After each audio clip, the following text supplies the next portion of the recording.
right, all access entertainment continues at FanFest, and it gives me great pleasure to bring to the stage member of the 2011 New England Pro Wrestling Hall of Fame. I call him the Professor. We're going to talk about the Santos Promotions. Ladies and gentlemen, Mr. Tom Burke. Thank you very much, Rich. It's an honor to be here amongst this large group of people. Thank you. Don't forget, as you go out, there's a donation box. Only Lincoln and above are appreciated. Thank you.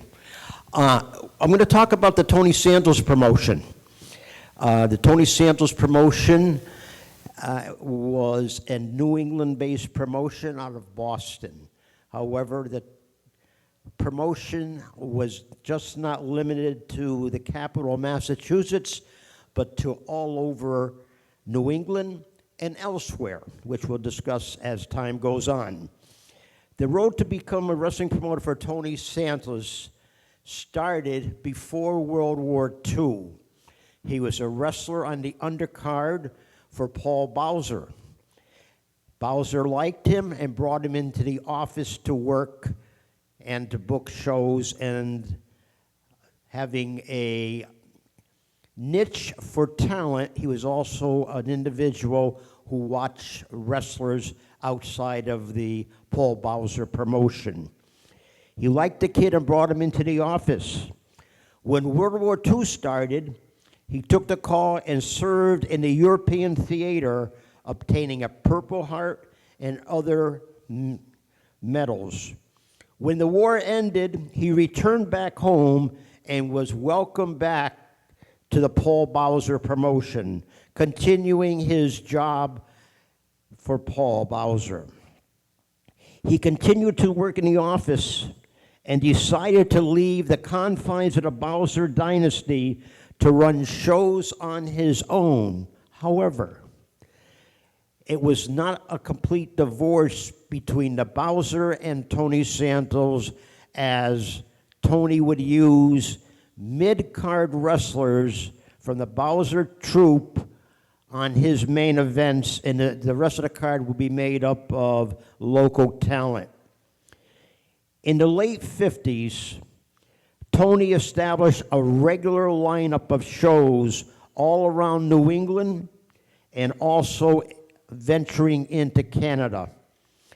One of his main instructors at his wrestling school, and this was probably one of the first advertised wrestling schools, was the amazing Zuma, who headed MSG against another Argentinian wrestler, Argentina Rocca, in the 50s. When Paul Bowser died in 1960, his former partner, Eddie Quinn, started to run wrestling in the Boston area. However, due to a due factor, one of a federal investigation into boxing, which Quinn was involved in, and Quinn's health decline, he took a nosedive and ended up leaving wrestling and boxing promotions and settled in New Hampshire, where he died in 1964.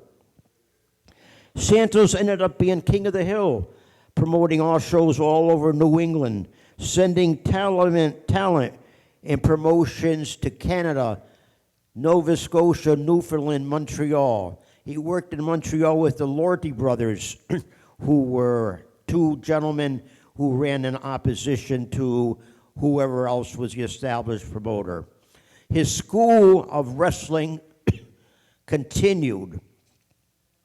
Just to name a few of his graduates from his wrestling school included Pat Patterson, former NWA champion Ronnie Garvin, Fritz Von Erich, Les Thatcher, Rufus R. Jones, Guillotine Gordon, Chris Coate, Carlos Colon, along with many others.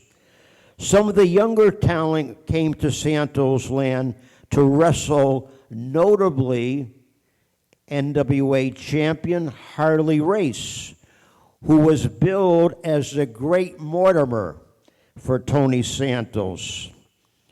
Abe Ford was a local theatrical promoter in the Boston area. In the 1960s, mid-60s, he partnered with Vince McMahon to run WWF events in the Boston area. They had TV, they had tons of press that caused a dent into the Santos Promotions. WWF started to promote outside of Boston into other major cities in Massachusetts, Worcester, Springfield, Portland, etc. In the early 70s, Mr. Ford took a trip to Montreal. While in Montreal, he visited Maurice and Paul Vachon and Killer Kowalski, who were the owners of Grand Prix Wrestling, to make a deal to have their TV, their English broadcasts, come to the Boston market. As he left the office, the telephone rang in Vince Sr.'s office was Mad Dog Vachon saying, Vince, your man from Boston's here, do a double cross. So what happened was the intention to have Grand Prix Wrestling come to New England petered out. And Abe Ford was out of the cycle of wrestling promoters, and Bobby Harmon and the Grand Wizard Ernie Roth took over the promotions of the Boston area. A lawsuit was started by Ford stating that the WWF at the time, was running a monopoly. However, Vince the Elder contacted Tony Santos, whose promotion was like dormant at the time, and worked a deal that he would reopen with Dr. Jerry Graham as the top star, bringing in talent like Tito Torres, Buzz Oreo, and other gentlemen of that nature. The lawsuit was settled out of court. However, it was not the end of the Santos wrestling promotions. Tony Santos Jr. became an agent for the WWF in Maine and other New England towns, kicking out Jackie Nichols, who was a long-time local promoter in Portland. They started to wrestling all over New England as the Santos promotion under the WWF banner. No story of the Santos promotion could not be told with ties of the political and social network that Tony Santos developed while he was a promoter. 2 annual events, the Cardinal Cushing Wrestling Benefit for orphans in South America, and then Boston Mayor Collins' annual Christmas show with the Salvation Army. Thank you. A couple of things about the Santos promotion. In 1961, he was promoting with the remaining talent from the Bowser promotion. In one match in particular, in April of 1961, was world champion Killer Kowalski dropping the belt to Bearcat Wright, who many believe to be the first black champion, which is actually untrue. The first black champion was from the 1930s for promoter Charlie Gordon, who promoted in the Boston area. Salih Samara was the gentleman's name, and he was billed as a world's champion. and he was opposition to Paul Bowser. So the idea of Ron Simmons being the first black champion in 2021 is totally a total myth. An interesting point that Chris Dundee,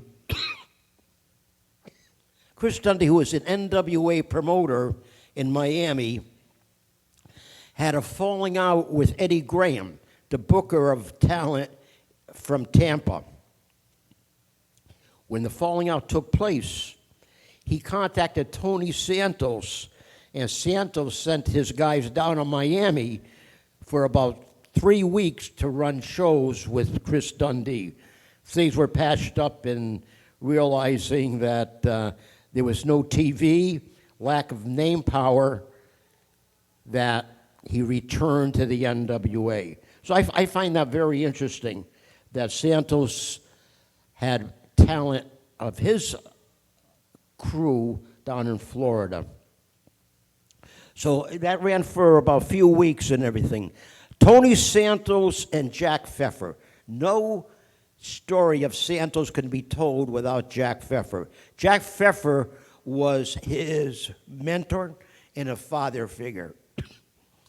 He lived with Tony's family for a number of years before going into a nursing facility. The collection of wrestling memorabilia for Tony Santos is housed in a Joyce Sports Library on the campus of the University of Notre Dame. Tony's mentor, Jack Pfeffer's collection, is also at the University of Notre Dame. I've been privileged to visit it 4 times, and I'm hoping to go next year if things go right. So Tony Santos was an independent promoter, a maverick. And well, today, wrestling is filled with indies all over the place, as we all know. But Tony is what I grew up on. We didn't have WWF wrestling in my home area in Springfield, Mass, till 1969. I attended Santos wrestling shows in Springfield, which was in 2 venues, the Springfield Boys Club and the Rialto skating rink. And in the summertime, he promoted weekly shows with Vito Talarita, the local promoter, at Mountain Park Amusement Park. And the amusement park venue would be packed, 400, 500 people a week. And he would bring in stars of note, like Hans Schmidt would be a guy who would be on his shows quite a bit. Frank Scarpa, who was a legend in Boston boxing and wrestling, was his Bruno Sammartino. He was an individual who was captivating. There's a story that when he worked in L.A. right after World War II, in the 40s, that he sold out the Hollywood Legion Stadium or arena for 14 weeks in a row. Whether that's true, I've read that a number of times. I've never had that confirmed. The other thing was Tony Santos, as I said earlier. That's what I grew up on. And I would not if I had my choice today, taking WWF even from the 60s to Tony Santos Promotions, I would still go with Tony Santos. I have a special place in my heart for his promotions, the guys that worked for his show.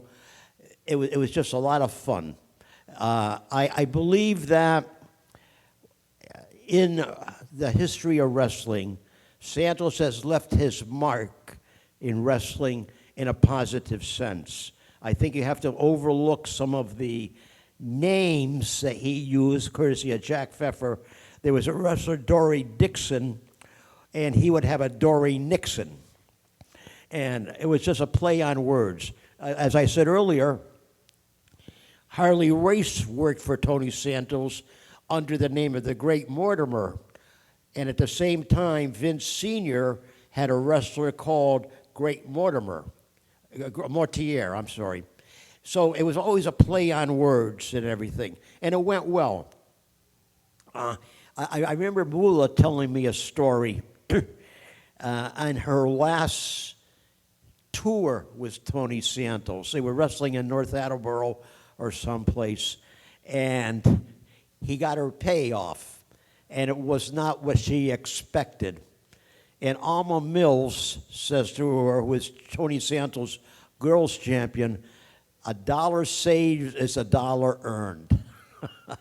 So, but overall, it was fun.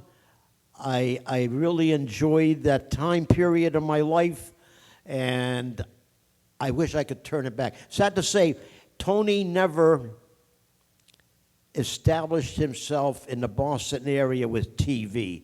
Attempted to once, but it failed for some reason or other, and that would have been in '65. He had, there is a tape of Jesse James, Chris Coe, who is Maurice Chevalier, Golden Boy Dupree, and there's someone else, I can't remember who the other fellow, I think Buzz Oreo were on that tape. But overall, like I said, if I could turn the clock back without hesitation, I would go to a Tony Santos card rather than a WWF card. Just my opinion. Thank you.